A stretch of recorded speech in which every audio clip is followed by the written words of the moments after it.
on leadership in life with your host, Roberta Pickett.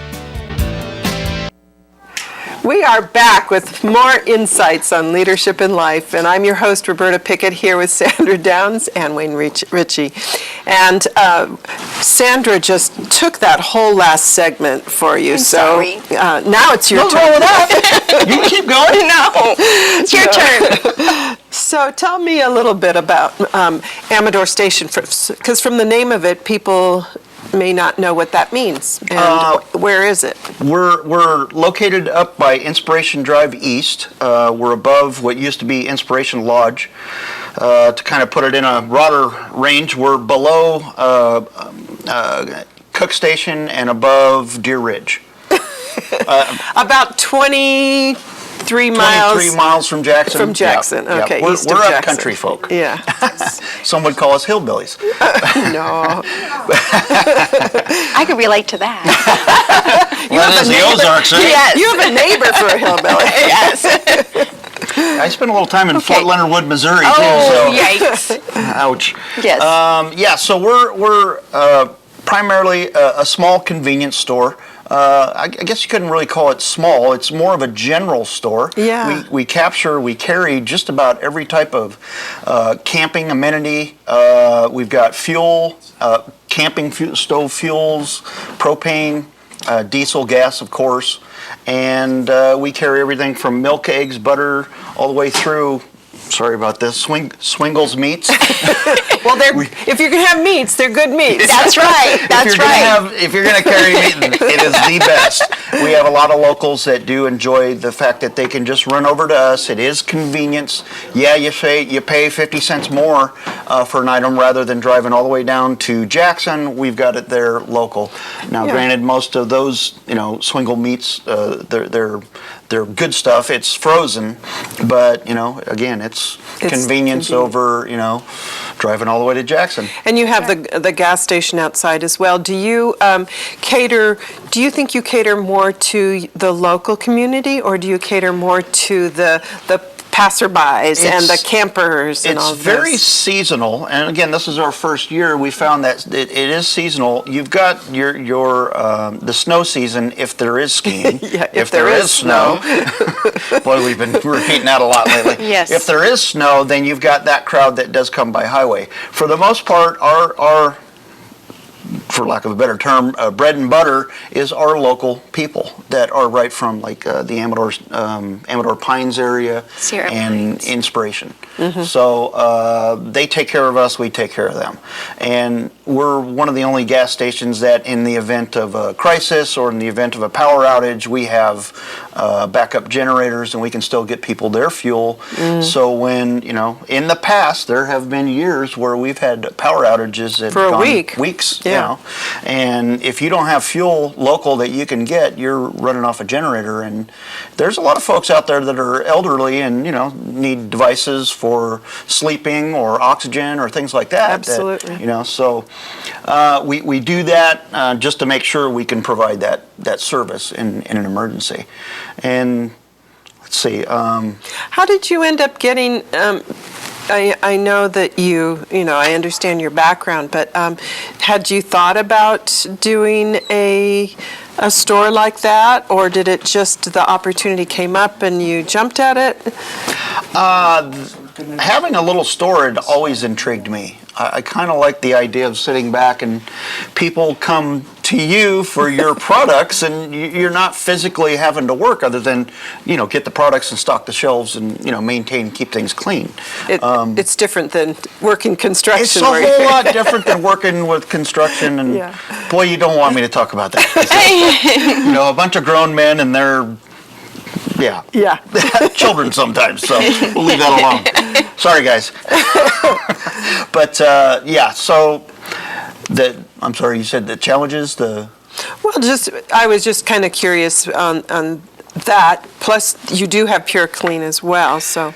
Yeah. So we've got the store, and what intrigued us about it was we knew the store wasn't doing as good as it should have at the time, and I knew the previous owners for quite a while, Yeah. and really liked them a lot. I think everybody liked them. Yes, Yes, they're really they good were people. very sweet. But they were running into some issues, and I'm not going to divulge what those Right, are. right. That was kind of their stuff. And we were there, and we were considering doing something on our own.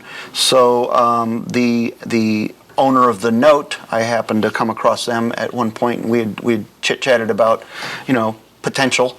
And months later, they came back to me and asked if I was very serious about it, and I said I was, and asked my wife about it, Tammy was the manager of the Dollar Tree in Jackson for the last 11 years, and she was due for a change, and to say that politely. So when the opportunity came up, she asked me to completely, let's go for it. Good. She was very excited about Yeah. it. We'd ran the numbers. I'd been looking at the place for a year. So I had gone through the recorder's office. I'd looked at every document there was to look at it. Due diligence, Now, did you already have PuroClean, or did you start that after? Or? Yeah, we had just purchased the store, and I had made the decision I think I did PuroClean first, and then the store came up. So it was like, oh my yeah. goodness. When And it rains, it pours. When it rains, it pours. And when that opportunity came, we had already done, like I said, our due diligence. We knew we wanted to be involved in it. We wanted to do it.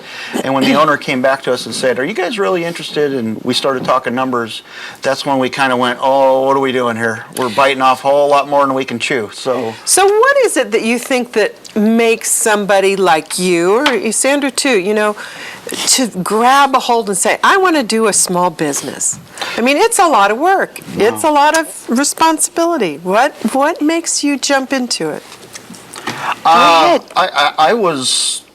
got to be honest with you, I was just had enough of doing construction. I'd traveled for the best part of 15 years. I was a project manager on very large construction jobs, and all throughout the Bay Area, Washington, Oregon, Arizona. So the it traveling more was bringing it closer to home, yeah, partially? and you just don't get to choose where you go on construction. You got to go to the job. Yeah. And that was another reason, was to get back closer to family, and to kind of find something that was new and challenging and fun and exciting. And definitely taking on two businesses that.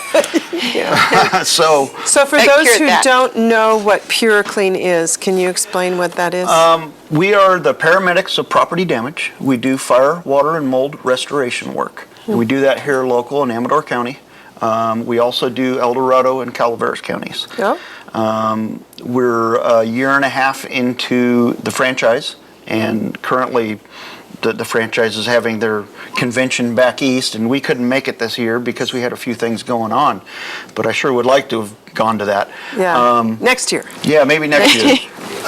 It's a lot of fun. I get to use, all that time of all that schooling and training that I've had for crisis, and then put it into something where we get to help folks that are Really in a crisis, yeah. basically. Their home is damaged, they're emotional, they're upset, and they want to be able to look at you and go, can you take care of this? And we do.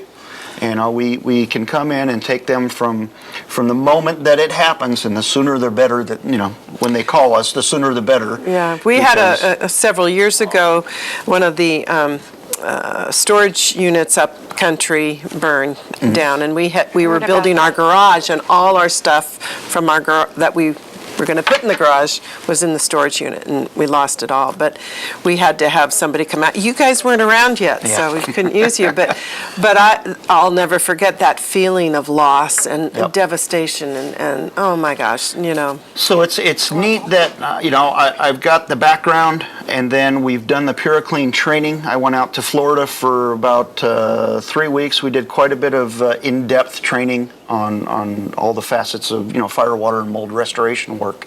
And so we added that to our little repertoire, and now we're out there, we're doing it for folks, and we've had fantastic reviews. Do you have employees then? I do. Yeah. Yeah, we've got Tammy and I, of course, and then we've got, your husband has worked with us before. Yes. I've got Bob, I won't say last names, so I've got Bob and Tiffany and a few other folks, part-timers. Yeah. Brent as well, yeah. Yeah, well, good. Brent's moving too, that's going to be a I know. bummer. But we got a pretty good group of folks. We didn't go out and just we didn't go out and try to hire people and put out ads and things like that. We actually chose the folks that we wanted and asked them, because we knew the type of people they were, that it was just not going to be a problem. You already knew their work ethic. Yeah, absolutely. Yeah, and in fact, last month, our topic was about ethics, work ethics, and so I understand that. Well, it's so important to know who you're working with, to be able to trust them, and to be Absolutely. comfortable. And then I know you're bringing your family out to do that next. Yes, but, yeah. yes. But That's our goal. It's critical. And then, to make sure that our customers are aware that we also do background checks regardless on our employees. So if I'm inviting somebody in your house, it'd be the same person that I would have no problem inviting into my own house. Yeah. There you go. And so we want to make High sure. standards. Yes. Yeah. Absolutely. Absolutely. That's great. It's great. Well, we're going to talk some more. I really want to get, now we have a good sense of both your businesses, but thinking in the next segment to talk about some of the challenges you do face and some of the unique things maybe as a real, rural business owners that we face separately than being in a big city. And really also to find out a little bit more about what success looks like for you, what you really want for the future. So, but before we do that, we're going to take a few minutes to talk to our sponsors and find out what else is going on in Amador County. Where else can you go? What other small businesses are out there? So come right back to more insights on leadership and life.